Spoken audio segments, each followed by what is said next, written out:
Greetings, and welcome to a special edition of The Wrap at NC Capitol. This is WRAL State Government reporter Travis Fain. We're trying something different this week, offering a full sit-down interview with Senate Republican leader Phil Berger. We talked about the recently ended legislative session, prospects for the next one, what he thinks of the January 6 congressional hearings, and much, much more. The interview was conducted Thursday, July 7th, 2022, on the Senate chamber floor. Parts of this interview are included in our Saturday, July 9th episode of On the Record, which is WRAL's weekly news discussion show. This podcast includes the full interview. It's about 45 minutes long, and you'll find a list of topics and timestamps for those discussions in the show notes. Thanks for listening. Well, Senator, thank you for your time today. I do appreciate it. Sure. And I want to start with Medicaid expansion. You know, when the legislature drew to a close, both the House and the Senate had endorsed very different plans to expand, or at least in the House's case, move toward expanding Medicaid. We never seemed all that close, though, to the full legislature passing either one of them. But I wonder from the inside, how close were we? How close are we? I think, well, clearly we're closer than we've ever been because at least we've seen a bill pass one house of the General Assembly that includes full Medicaid expansion. Now, it did have other access to care issues in there that would expand the availability of providers and the availability of facilities for people who get coverage through expansion. But it's one of those things where I think we're getting closer. Whether or not we will be able to do anything over the remainder of the year or whether it'll take next session, I think we're moving in that direction. I know you were unhappy with the way the House organized its bill. They would have had to come back for another vote, for example, and it didn't have some of the things that you feel like will expand the availability of care that the Senate had in it. Do you feel like their effort on Medicaid expansion is a legitimate one, that there is a legitimate desire on that end of the hall here to expand Medicaid? I don't think there's any question that there are members of the House, members of the Republican caucus in the House, that are interested and are supportive of expanding Medicaid. I don't know that I have the internal information of the Republican caucus to know whether or not that represents a majority of the caucus or specifically what numbers. I do feel very confident that the full House, Republicans and Democrats, that there's more than a majority that would be supportive. But there's also more than a majority that would be supportive of the SAVE Act, which was part of our legislation that had, 70, 75 co-sponsors. 61 is a majority in the House that has yet to come for a vote. So I do think there are people supportive. Whether or not it will be something that actually passes, remains to be seen.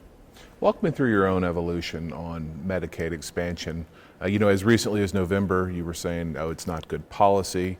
And then you gave a pretty impassioned speech right there on the Senate floor, saying that people need it. People who are struggling, people who are working hard, they need help just to get by. How did we go from point A to point B on that? So initially, when the Affordable Care Act passed, the concerns that I had were kind of in two buckets.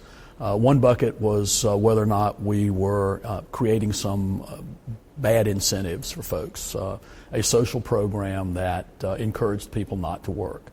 But the other concern, the other bucket, was the concern of what would happen to our state budget if we expanded Medicaid, whether or not we were, in some respects, creating a ticking time bomb for our state budget in terms of what kind of resources we would have to apply in order to keep the promise that was being made in expansion of Medicaid. Over time, I think both of those concerns have not just lessened, but in many respects evaporated. One, as far as the incentives are concerned, there are bad incentives with almost any government program that provides something for nothing, so to speak, for people. But time has told us that the people that would be covered by expansion are more folks that actually are working a regular job on a regular timeline. Many full time and yet don't qualify for traditional Medicaid and also don't qualify because of certain income requirements for subsidies on the exchange. So in essence, what we were doing is denying that coverage to people who were working on a regular basis. So that became more and more clear as time went on. With reference to the state budget, a couple of things have happened. One, we transformed Medicaid in North Carolina over the past 10 years so that we went from a fee-for-service model to a capitated model where insurance companies basically will be handling the Medicaid population. And so the concerns that were there in some respects about a broken system have been alleviated in many respects. The other concern was the amount of money it would cost to cover the expanded population. You know, traditional Medicaid, the state pays 1/3 of the expense, federal government pays 2/3, that's average. And for the expansion population, the promise was that the federal government would pay 90% and we would have to pay 10%. Our concern was, well, what happens if the federal government reneges on that promise and we end up with the expansion population also costing the 1/3?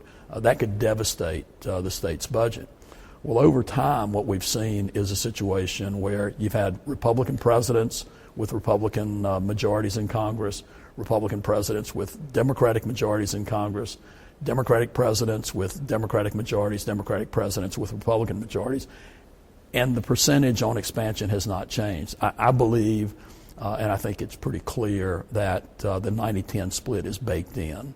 The other thing is the 10% can actually be covered through an assessment on the hospitals, and the hospitals can recoup that assessment from the federal government under other federal guidelines. So it really is something that does not cost state taxpayers with state tax dollars anything. Of course, I mean, these were arguments that the Democrats were making for years. And I want to drill down specifically on the kind of revelation that, oh, these people are working and they need this help. Was there anything specific that affected your thinking on that? Yeah, so over time, we made many efforts to try to address, okay, who are the folks that need coverage and what are the steps that we need to take to provide coverage for them? And so as we continued to dig into that, we kept running into situations where the population was one that, from a policy standpoint, our members felt it was important to do something, to provide some assistance. Yet what we were looking at is those folks would qualify under expansion, but if we tried to provide the coverage under traditional Medicaid, it was very expensive. Probably the latest example of that was the postpartum coverage that we actually provided in the budget that was adopted for the first for this biennium, right? And the expense to state taxpayers of providing that coverage was substantial because we were providing that coverage on the 1/3 portion as opposed to expansion.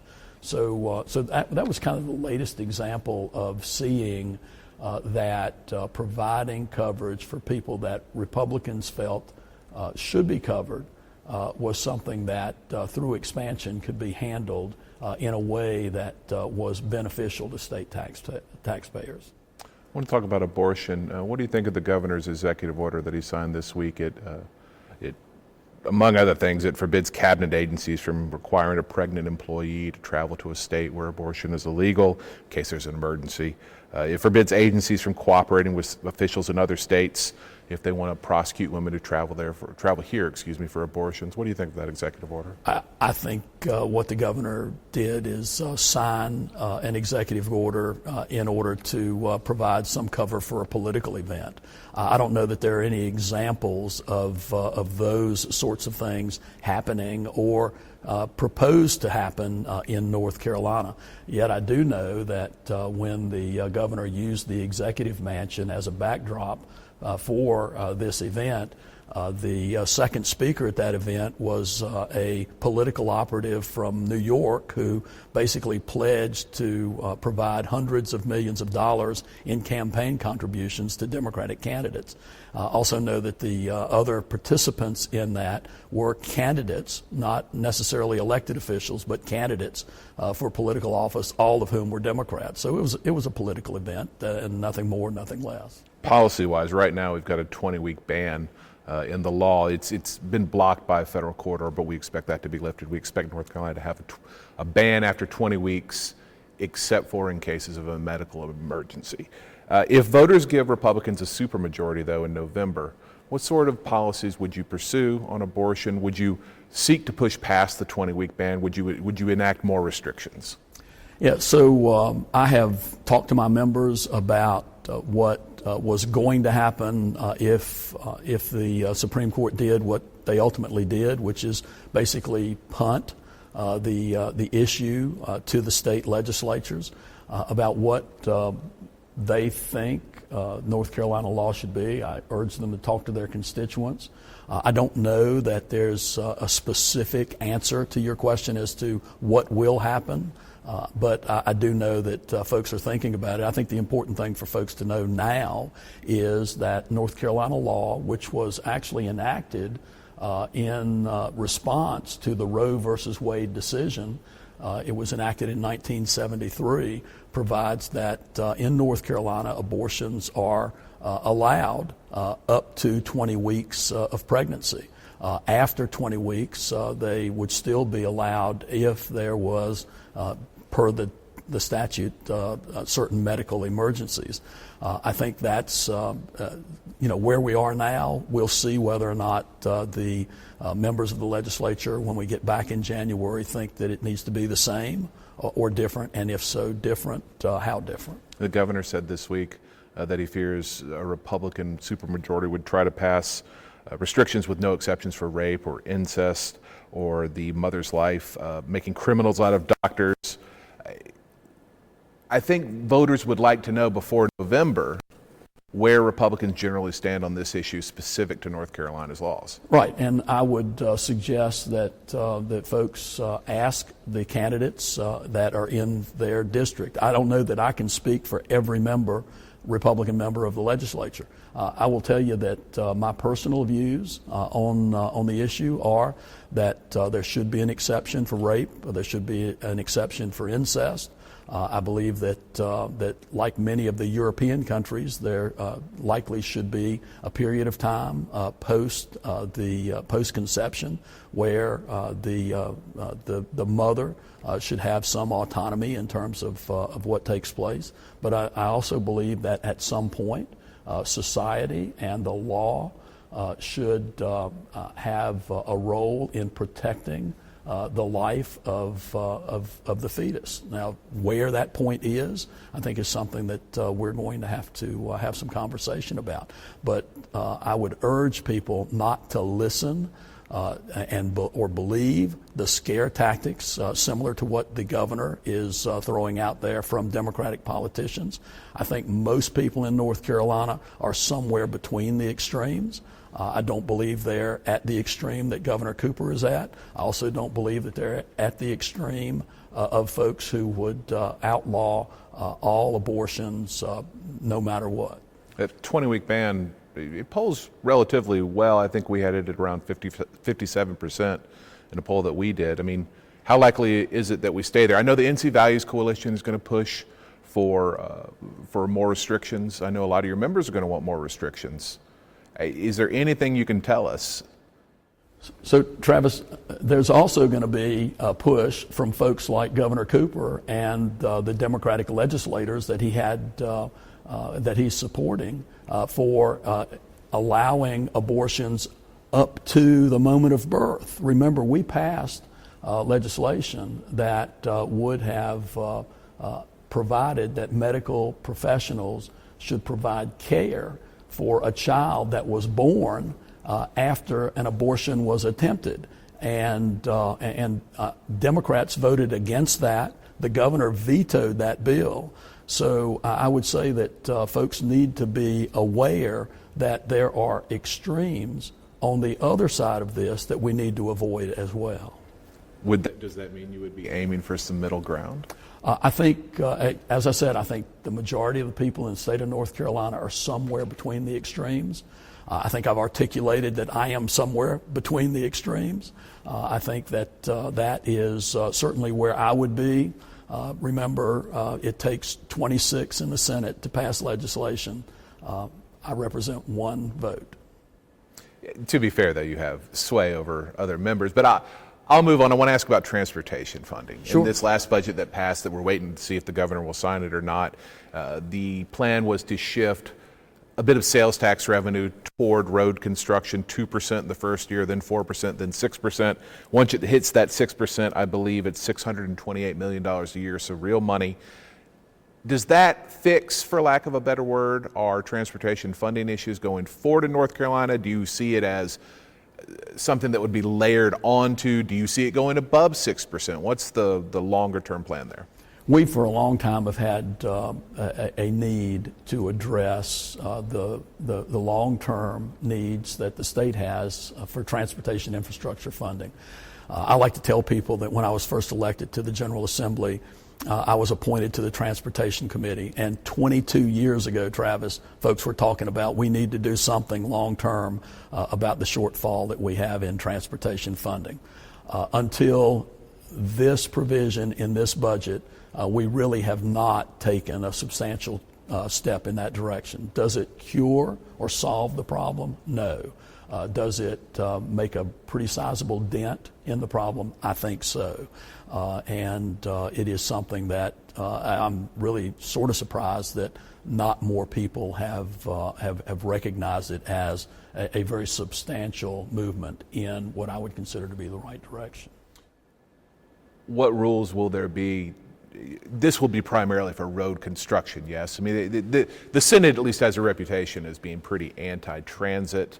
Feel free to push back on that. But I mean, there's nothing earmarked in this for transit. Are there rules to keep it from being used for transit?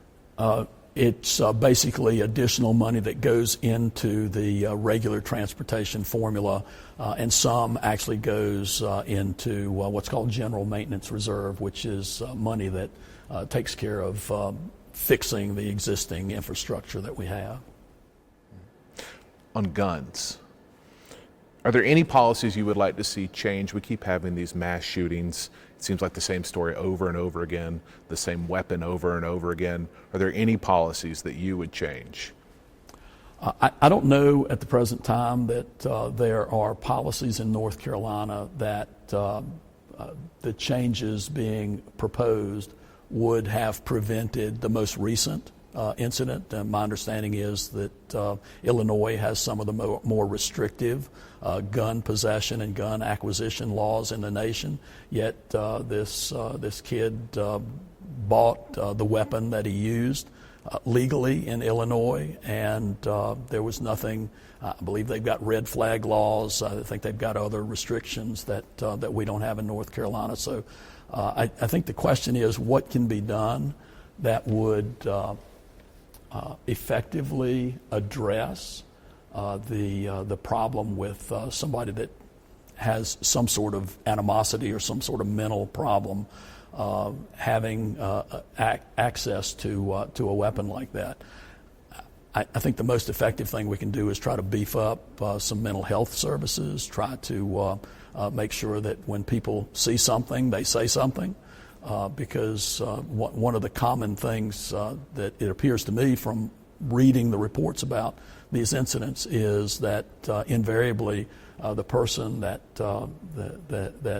is the perpetrator has shown some signals of some mental imbalance or some problem that should have been addressed and could have been addressed. But without a red flag law, and for the folks at home, that's you go to a judge and you say, this person should not have a gun, they're a danger to themselves or to others, and the judge is empowered to take away the guns. I don't believe we have those here, and I have not heard support among the Republicans in House or Senate for that. So without that, how do you, if someone sees something and says something, what's next without a red flag law? Well, I think the problem with red flag laws is that they would be very easily abused. and would be something that would severely, in some instances, but possibly many instances, impair the ability of law-abiding citizens to exercise their constitutional right under the Second Amendment. Even without red flag laws, though, there's nothing that prevents someone who observes, whether they observe it in a professional capacity, they're a police officer or a teacher or someone else, calling attention to aberrant behavior that they observe. I think, unfortunately, people are reluctant in some instances to do that, and I don't think you need a red flag law for people to be able to exercise those kinds of common sense actions. Would you agree or disagree that it is too easy in our society for a deranged person, someone with the capacity and the desire to go through with these murders, to get a high-powered rifle with a high-capacity magazine? I don't know that I would agree with that. You already have the federal background checks. There are all sorts of methods that actually are out there if they are actually utilized to impair the ability of folks like that to get weapons. I mean, I think it was an incident in Texas several years ago where someone was able to get through a NICS background check because the folks in Texas had not uploaded information that was required to be in the system. I think the checks that are out there, if they're fully implemented, will address many of the situations. I'm going to read you something from a liberal lobbyist who recently complimented the moderating effect, in their words, that Republican leaders have had compared to the national political landscape in this country. They said that North Carolina could lead in the, quote, modern South if we can continue to avoid national hate campaigns, and that avoiding toxic social issues would be a competitive advantage. I wonder what you think about that analysis and what you think about that as kind of a glide path for the state.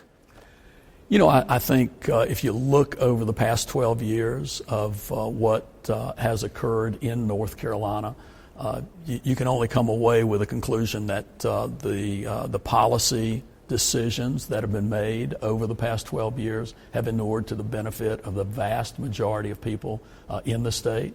So to the extent that folks are talking about that, I think it's accurate. To the extent that there's an effort to say that Republicans in North Carolina have advanced in some direction that is I can't remember the exact words you used. I think that's inaccurate in terms of what we've done. I would put our record, the Republican legislative record over the past 12 years, up against any other legislature in terms of being pro-growth, pro-family, and a record that makes North Carolina a place where people want to live, want to work, and want to raise their families. So make sure I understand you. You're saying that you have advanced policies that are good for business in the state, but that you have not avoided social issues. Have not avoided. We have not totally avoided social issues. I guess in some respects it depends on what your definition of a social issue is.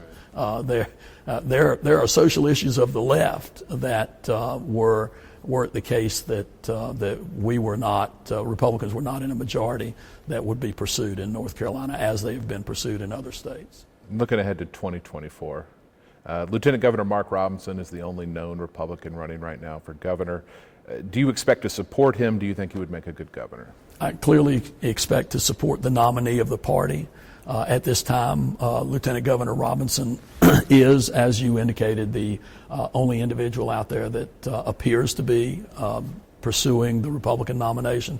I think he'd make a great governor. I don't know that he will be the only candidate, but I will support the nominee. Any concerns about his rhetoric? We've talked before, he's been touring churches, makes a lot of homophobic comments. He says God calls men to be leaders, leaving women out. He calls Democrats the enemy, says that Democrats would have to spill his blood to make this country a socialist hellhole. I heard him tell one congregation that there are people in the government who, if they could, would come in, put them in chains, the congregation, and burn the church to the ground. It's hard for me to imagine with that sort of rhetoric, him sitting across the table from, say, the CEO of Apple or Toyota or some of these big companies that are choosing our state. Do you have any concerns about his rhetoric? So our current president, Joe Biden, in Danville, Virginia, when he was running as the vice presidential nominee of Barack Obama, told individuals there that Republicans were going to put African Americans back in chains. I don't know that anyone took that as a serious comment as to what would happen. I certainly hope that they didn't see it that way. I would say that the question for me with Lieutenant Governor Robinson, as with any other candidate, is what are the policies they're going to pursue, and are those policies going to be good for the people of the state of North Carolina? I believe that Mark Robinson would pursue policies in the public policy arena that would be a net positive for the state of North Carolina. Of course, Lieutenant Governor Robinson says these things over and over and over again. He's very clear. As does the current president. Well, you did have to go back to Danville, Virginia when he was, I believe, vice president or running for vice president. That's quite a long time ago. Well, if you want me to find other examples, I'm more than happy to do that. Well, there's a reason he's in the high 30s in popularity, and it's because not only of the things that he says, but more than that, it's because of the policies that he has pursued. Why haven't you run for governor? Have you ever seriously considered it? You know, I've thought about it. I mean, you don't get into the position that I'm in and not have people say something to you about it. It's just not something that up to this point I have seen as where I could be most effective. Have you seriously considered it at some point, though? I mean, have you ever gotten close? I don't think I've gotten that close, no. We'll talk about who has power and who has input in the legislative process. The Parents' Bill of Rights, that's a Senate bill brought forward this session. It's the one that would limit how sexuality and gender are discussed in kindergarten through third grade.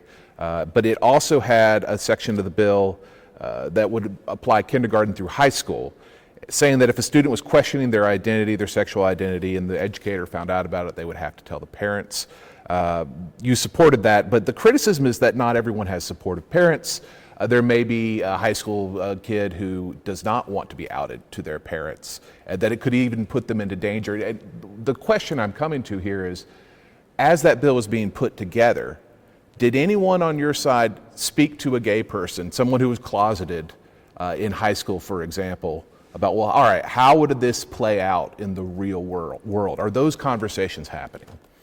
So, Travis, I didn't ask anybody I talked to whether they were gay or not gay, so I wouldn't know necessarily whether anyone that I spoke to, whether someone else spoke to someone who was gay, I couldn't say. The focus of that bill, from my perspective, was on parents and what parents have a right to know about what's in the curriculum and what their child is doing. And I think we need to tread very lightly when we are talking about avoiding giving parents information about their children.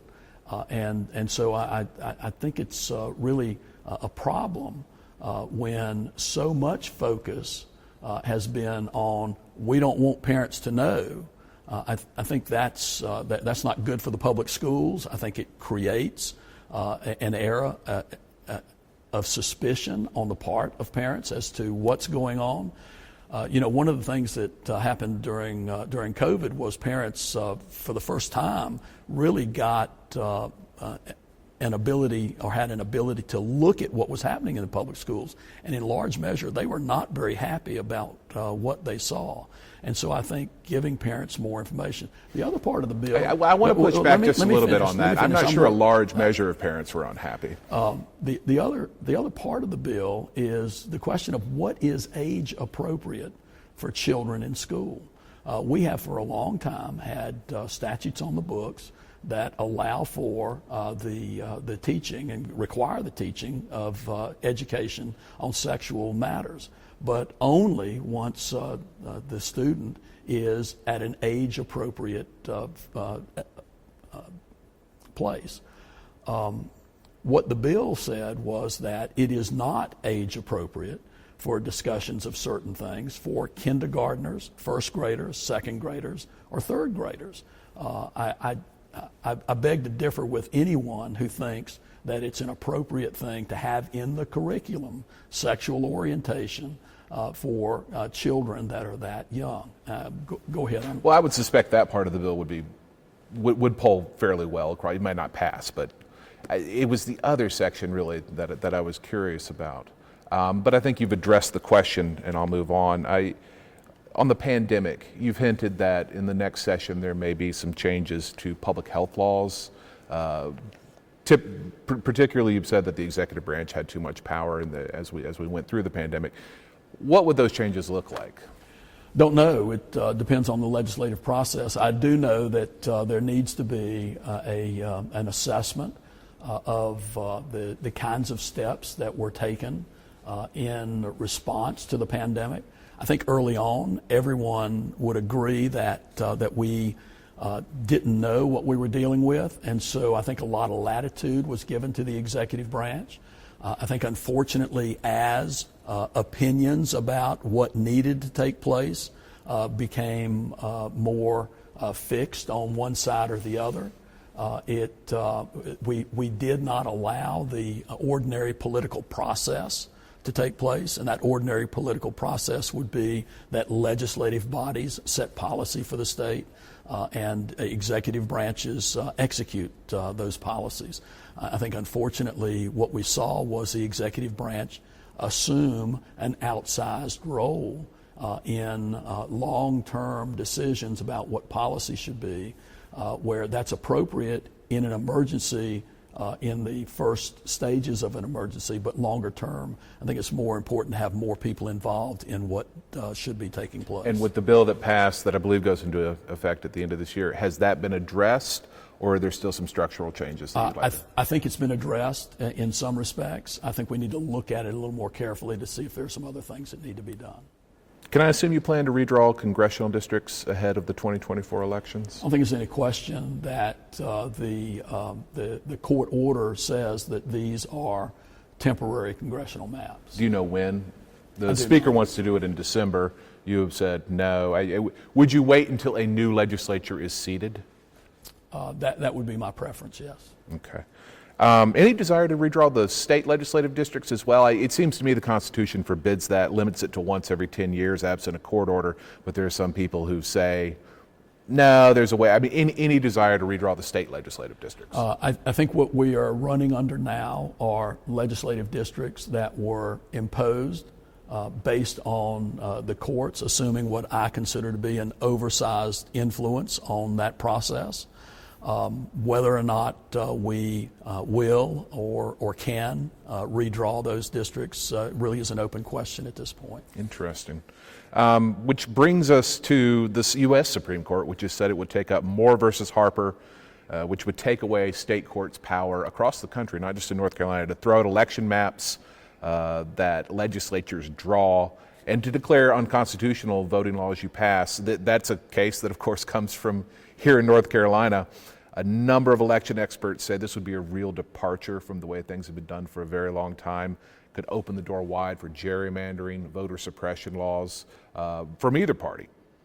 Your thoughts on that? We've spoken about it before. I believe you feel like a more narrow ruling is possible or even preferable, but don't let me put words. Yeah, so I'm a lawyer by profession. One of the things that you learn early in law school is that when a court takes a case, they decide that case. And the case that we have presented to the United States Supreme Court is one that deals with the drawing of congressional districts and whether or not a state judiciary should have a role in that and can draw the maps themselves. In light of the federal constitutional language that leaves that responsibility to state legislatures supervised by the United States Congress. And so I think we've presented a narrow question. My expectation is that narrow question would be what's answered. And what exactly are you hoping the courts will not be able to intervene on? I mean, is it just the drawing of congressional districts, or is it broader? Clearly, that's the case, that the courts, state courts, should not have a role in determining whether or not the lines that are drawn in congressional maps are appropriate or inappropriate. And so this concern that, when Trump and his supporters were trying to get the 2020 election thrown out, this idea that state legislators could name their own slate of electors to the Electoral College and kind of ignore results, you don't see that as an issue that the court will empower state legislatures further on? That's not the case we've taken to the U.S. Supreme Court. I dare say that, again, like the abortion issue, there are folks on extremes on this issue as well. We have not asked the Supreme Court to decide that question. Down to the state Supreme Court. Your son, Phil Berger Jr., is one of the justices, one of 7. That's a lot of power in one family, including the son judging the father, because the state Supreme Court obviously sits in judgment of some of the laws that are passed here. Should that not concern people that have one family and kind of with both branches of government, power in both branches? So I don't see that as him judging me. I see that as him judging, if the case comes to him, what the legislature has done. It's not what I've done, it's what the legislature has done. And my participation in those cases has been merely because of the position I hold, not because of any personal involvement in the case. What's the biggest misconception about you, do you think? Oh gosh. I don't know. People have this image, you know, I mean, because you've been in politics, what, 22 years. 22 years. You've risen to a very high position. What do you hear the most or see the most in print where you think, well, that's not me? I don't know if this is a specific answer, but I think the biggest misconception is that if I think something, that's what's going to happen. Somebody can call up and say this needs to happen, and that I can make things happen like that. I don't know that that's a widely held misconception, but it is a misconception that's out there. That you're the man behind the curtain, essentially. Your words, not mine. Pulling the levers. What do you think of our political discourse in this country and how social media has changed it? Yeah, I think it's become impersonal, and I think when something becomes impersonal, it's all too easy for people to lose whatever civility they might otherwise have. How often do you think people assume good intentions from the other side, politically? Not very. And how does that change things? Well, let me back that up just a little bit. The frame of reference that I applied to that answer is kind of the larger scene. I would say that within this chamber that there's an acceptance and an understanding that people have different views of what an appropriate solution to a problem is. I think there's broad agreement on what the problems are and what the issues are to be dealt with. I think there's great disagreement that is philosophical as to what the appropriate solutions are. Some of it has to do with your role or your view of what the appropriate role of government is.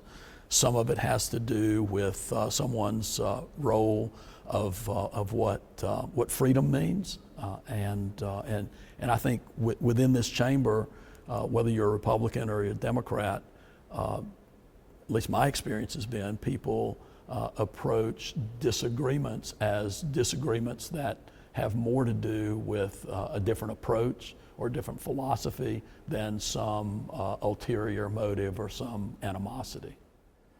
Have you watched much of the January 6 hearings, the congressional hearings? Have not. I generally steer away from fictional readings and Fictional views. readings? You know, I think what's going on there is an effort to paint a picture that is an exaggeration in many respects of what happened, and clearly in many respects an exaggeration of what, or maybe even just a fictional account of what someone's perception is of people's motivations.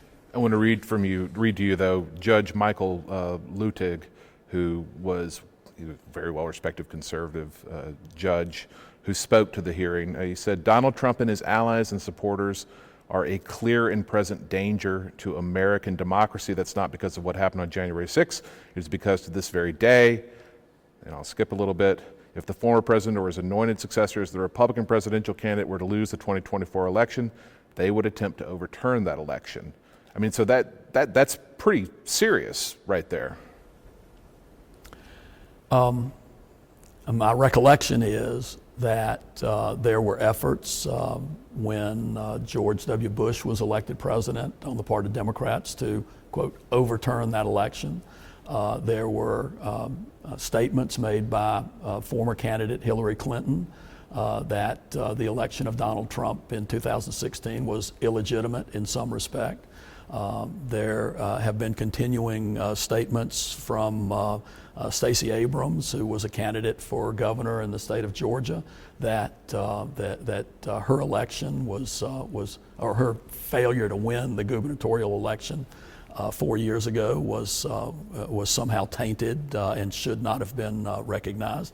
A lot of that is political rhetoric that you see. I don't think, I certainly don't ascribe to it. Donald Trump did not win in 2020. Joe Biden was elected. Were there things that occurred in the run-up to that election that caused or exacerbated some suspicions that people may otherwise have harbored? Yes, and I think that was unfortunate, but did it affect the ultimate outcome? I don't think so. Can we go back to Medicaid again? Sure. And ask, if you had to handicap it, how likely is it that we expand Medicaid during or by the next legislative session? I'd say it's probably 75% or greater that we will expand Medicaid in North Carolina before the end of the next session. Before the end of the next session? Very unlikely before the end of the year, I take it? I think it's a little more difficult before the end of the year. I believe that the things that would need to take place, I don't see the pathway of them actually occurring. I see what needs to occur, but I don't know that it will. What can you tell a person who follows this stuff but not all that closely and sees, well, the House has got a Medicaid expansion plan and the Senate has got a Medicaid expansion plan, but we don't have Medicaid expansion. Why are we still so far apart? Because I don't think you can deal with that issue in isolation. And I think that's the reason that the Senate bill was constructed the way it was. The House took a completely different approach, no question about that. And some would argue that what they did really wasn't, well, clearly it wasn't Medicaid expansion. It was a plan and a promise is what it was, or the development of a plan and then a promise. So I think if we look at what needs to happen in order to expand Medicaid, I don't think you can ignore the very real possible negative consequences of not having enough providers and not planning to increase the population of providers. To me, that is the biggest shortfall in terms of the House's approach, even if you accept that what they've done is actual Medicaid expansion.